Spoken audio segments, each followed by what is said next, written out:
Hello friends, welcome to सफलता मंत्र। आज की क्लास में एक बार फिर से आप सभी लोगों का बहुत बहुत स्वागत करते हैं और ये हमारी class super TET UP TET दोनों के लिए ही बहुत ही महत्वपूर्ण होने वाली है। इस क्लास में दोस्तों कुछ आपको ऑब्जेक्टिव क्वेश्चन मिलेंगे, कुछ वन लाइनर क्वेश्चन जो कि आपके ईवीएस और जीएस के पोर्शन को बहुत ही मजबूत कर देंगे। बहुत ही इंपॉर्टेंट क्वेश्चन हैं।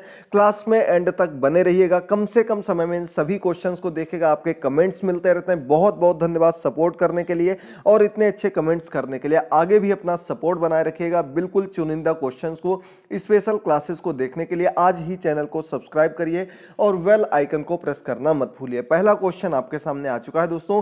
तो क्वेश्चन दिया गया कि वह स्थान कौन सा है जहां विश्व का सबसे बड़ा गुम्बद गोल गुम्बद स्थित है। तो दोस्तों आप सभी लोगों ने गोल गुम्बद का नाम जरूर सुना होगा और ये आपका गुम्बद जो है कहां पर स्थित है। ऑप्शंस आपके सामने दिए गए हैं और इसका आपका करेक्ट आंसर यहां पर हो जाएगा सी नंबर ऑप्शन दोस्तों, बीजापुर। जब हम लोग बात करते हैं गोल गुम्बद की तो आपके दिमाग में तुरंत क्या आएगा? बीजापुर। और ये कहां पर स्थित है? तो आपका आंसर हो जाएगा दोस्तों कर्नाटक में।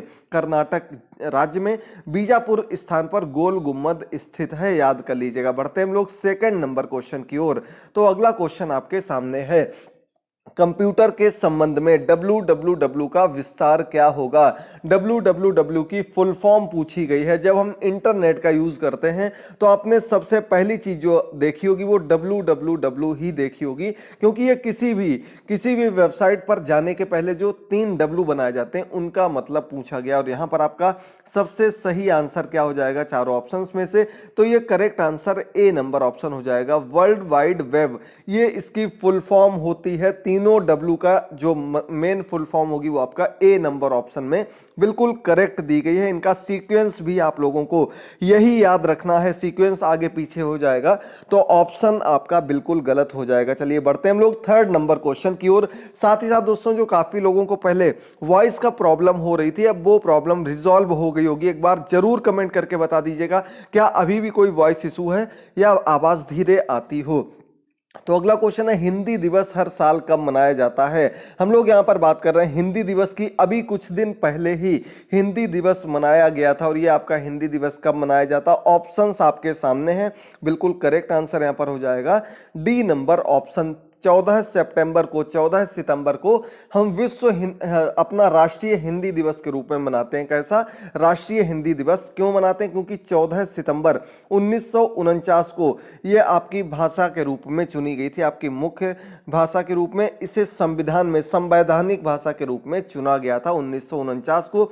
तब से 14 सितंबर को हिंदी दिवस के रूप में मनाया जाता है। इसके ठीक 2 दिन बाद 16 सितंबर को विश्व ओजोन दिवस के रूप में मनाया जाता है, जो कि एक इंपॉर्टेंट क्वेश्चन है। दोनों ही क्वेश्चन बहुत बार एग्जाम्स में पूछे जा चुके हैं। चलिए आगे बढ़ते हैं हम लोग फोर्थ नंबर क्वेश्चन पर। ऑक्टोपस पॉल किस खेल के लिए चर्चित हुआ है? तो दोस्तों आपको बताना चाहेंगे ऑक्टोपस पॉल, आप सभी लोगों ने, ज्यादातर लोगों ने इसका नाम जरूर सुना होगा। ऑक्टोपस क्या होता है? एक समुद्री जीव होता है और ये इसका नाम रखा गया था ऑक्टोपस पॉल। ये फुटबॉल का जो वर्ल्ड कप हुआ था 2010 में, उस वर्ल्ड कप के प्रेडिक्शन के लिए जाना जाता है। यानी कि इसके कई प्रेडिक्शंस बिल्कुल सटीक बैठे थे। इसने जिस टीम के ऊपर अपना हाथ रख दिया था वो टीम जीत गई थी। इस वजह से ऑक्टोपस पॉल को जाना जाता है। 2010 में ही ऑक्टोपस पॉल की मृत्यु हो गई थी। यहां पर आपका सही आंसर बी नंबर ऑप्शन हो जाएगा, फुटबॉल के लिए जाना जाता। 5 नंबर क्वेश्चन आपके सामने है, देखिए जल्दी से।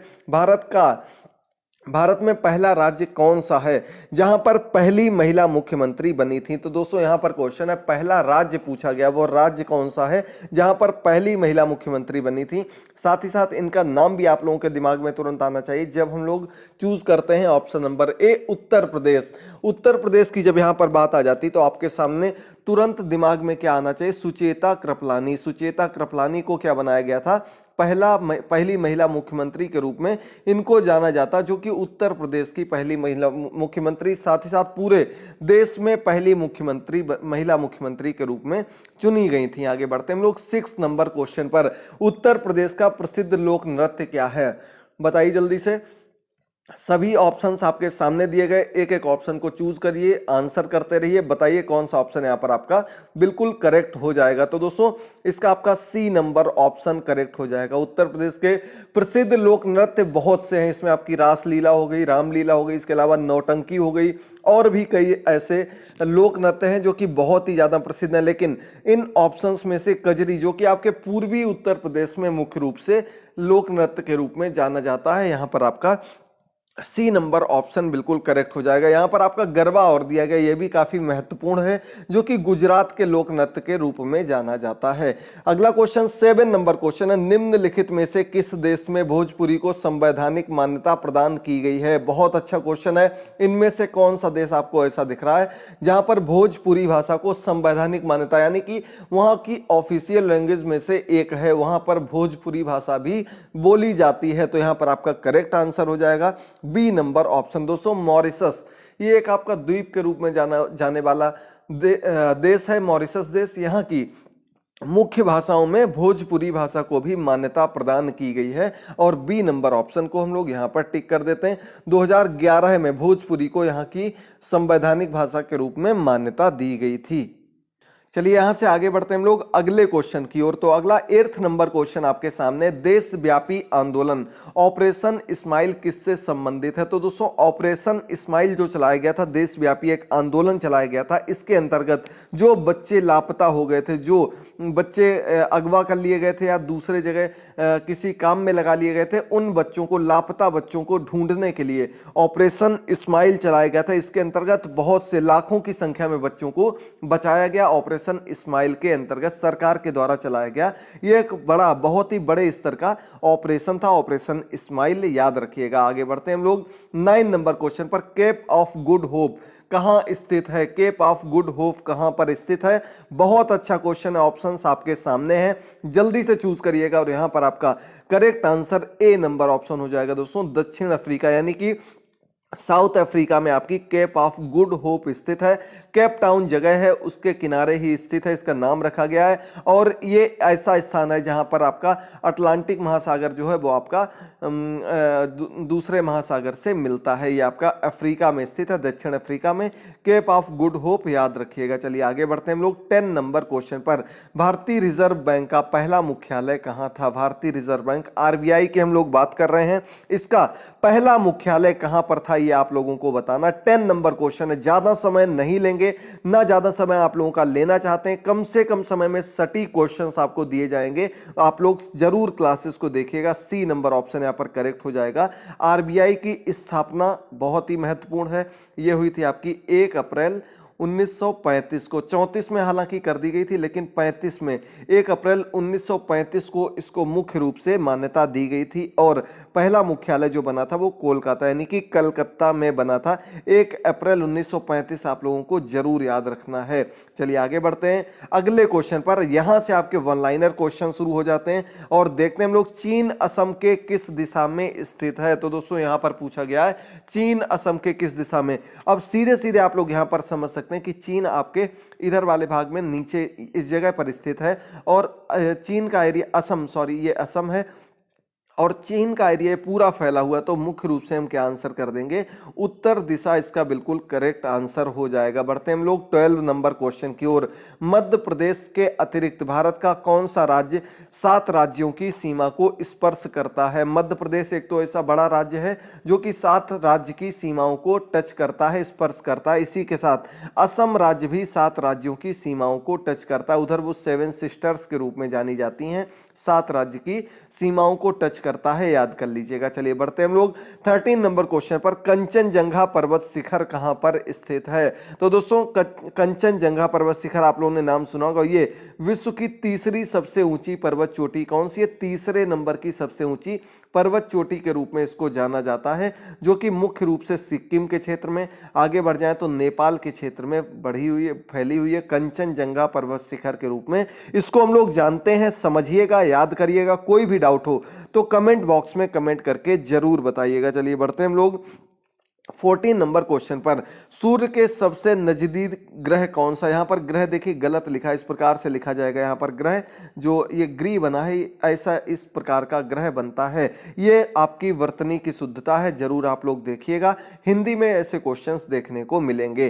तो सूर्य के सबसे नजदीक ग्रह जो है वो बुध ग्रह है, सबसे छोटा और सबसे नजदीक ग्रह जो है वो कौन सा, बुध ग्रह है, याद कर लीजिएगा। बढ़ते हैं 15 नंबर क्वेश्चन की ओर। अगला क्वेश्चन आपके सामने, इसके पहले आपको बता दें दोस्तों, हमने अगस्त की करंट अफेयर्स के बहुत ही स्पेशल चुनिंदा क्वेश्चंस आपको दिए हैं। उसका हमने नया पार्ट कल सुबह की क्लास में दिया था। अगर आप लोगों ने ना देखा तो उस पार्ट को जरूर देख लीजिएगा, अधिक से अधिक शेयर कर दीजिएगा। बहुत ही महत्वपूर्ण क्वेश्चन है। 15 नंबर क्वेश्चन है, पूर्वोत्तर सीमांत रेलवे का मुख्यालय कहां पर स्थित है। तो दोस्तों रेलवे के अलग अलग पार्ट में डिवाइड किया गया है और हर एक का अपना मुख्यालय स्थापित किया गया।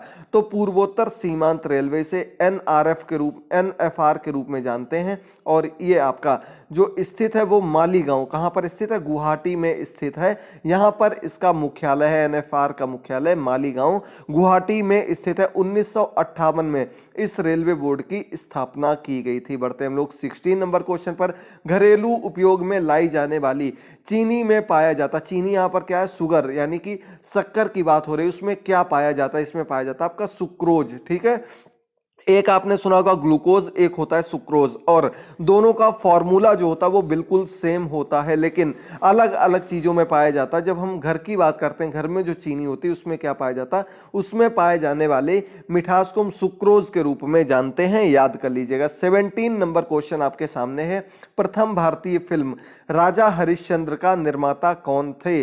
राजा हरिश्चंद्र जो कि पहली फिल्म थी, भारतीय फिल्म के रूप में जानी जाती है, इसके अभिनेता तथा भारतीय सिनेमा के जो कह सकते हैं जनक के रूप में जाने जाते हैं, उनका नाम भी दादा साहब फाल्के है। इन्हें भारतीय सिनेमा के जनक के रूप में जाना जाता है। राजा हरिश्चंद्र फिल्म के निर्माता भी यही थे, दादा साहब फाल्के। इनके ही नाम पर सिनेमा जगत का भारत का सबसे बड़ा जो पुरस्कार है, दादा साहब फाल्के पुरस्कार दिया जाता है। चलिए बढ़ते हम लोग 18 नंबर क्वेश्चन पर, असम के कौन से व्यक्ति भारत के राष्ट्रपति रह चुके हैं। तो दोस्तों यहां पर बात करें, असम से बिलोंग करते थे, इनका नाम था फखरुद्दीन अली अहमद। ये भारत के पांचवें, कौन से, पांचवें नंबर के राष्ट्रपति बने थे, फखरुद्दीन अली अहमद, याद कर लीजिएगा। बहुत ही चुनिंदा क्वेश्चंस कम से कम समय में आपको देने की कोशिश कर रहे हैं। आप लोग अगर अच्छे से सपोर्ट करेंगे, बहुत ही अच्छे आपके सुपर टेट के नोट्स अलग से तैयार किए जा रहे हैं, जो कि आपको स्पेशल क्लासेस के माध्यम से बिल्कुल फ्री में प्रोवाइड किए जाएंगे। क्लासेस बिल्कुल फ्री आपकी लगातार चल रही हैं, तो एक भी क्लास को मिस नहीं करना है। अगला क्वेश्चन है, पुस्तक वॉर एंड पीस के लेखक कौन है। तो दोस्तों पुस्तक का नाम है वॉर एंड पीस, और इसके अगर लेखक की बात की जाएगी तो रशियन लेखक हैं लियो टॉल्स्टॉय। इन्होंने इस बुक की रचना की है, वॉर एंड पीस, याद कर लीजिएगा। अब आज का अंतिम 20 नंबर क्वेश्चन है, जल्दी से सभी लोग देखिए, क्वेश्चन को समझिए, अधिक से अधिक शेयर करिए, कोई भी डाउट होने पर कमेंट करके जरूर बताइए। तो यहां पर दिया गया है, मुख्य चुनाव आयुक्त की नियुक्ति कौन करता है। तो दोस्तों मुख्य चुनाव आयुक्त की नियुक्ति राष्ट्रपति के द्वारा की जाती है। ये जितने भी इस प्रकार के संवैधानिक पद होते हैं, बड़े बड़े पद होते हैं, इन सभी पदों की नियुक्ति मुख्य रूप से राष्ट्रपति के द्वारा ही की जाती है। और मुख्य चुनाव आयुक्त का पद बहुत ही बड़ा, सबसे बड़े पद के रूप में इस पद को जाना जाता है। इसका कार्यकाल या तो 6 वर्ष या फिर 65 वर्ष की उम्र तक का होता है, याद कर लीजिएगा। अब आपको क्वेश्चन का आंसर कमेंट बॉक्स में देना है, आपको बताना है वर्तमान समय में मुख्य चुनाव आयुक्त कौन है। कई बार आपको बता चुके हैं, यूपी टेट में ऐसा क्वेश्चन कई बार पूछा भी जा चुका है, इस बार भी उम्मीद कर सकते हैं ऐसे कई क्वेश्चन आएंगे। तो आप लोग जरूर बताइएगा, अधिक से अधिक शेयर करिएगा और अपनी लगातार सटीक तैयारी के लिए हमारे साथ जुड़े रहिएगा। चैनल को सब्सक्राइब करिए, बेल आइकन को प्रेस करिए, और साथ ही साथ आप लोग हमारे साथ इंस्टाग्राम, टेलीग्राम पर भी जुड़ सकते हैं। वहां पर आपको क्लासेस की पीडीएफ फ्री में प्रोवाइड की जाती है। मिलते हैं अगली क्लास में, तब तक के लिए थैंक यू दोस्तों, गुड बाय, टेक केयर।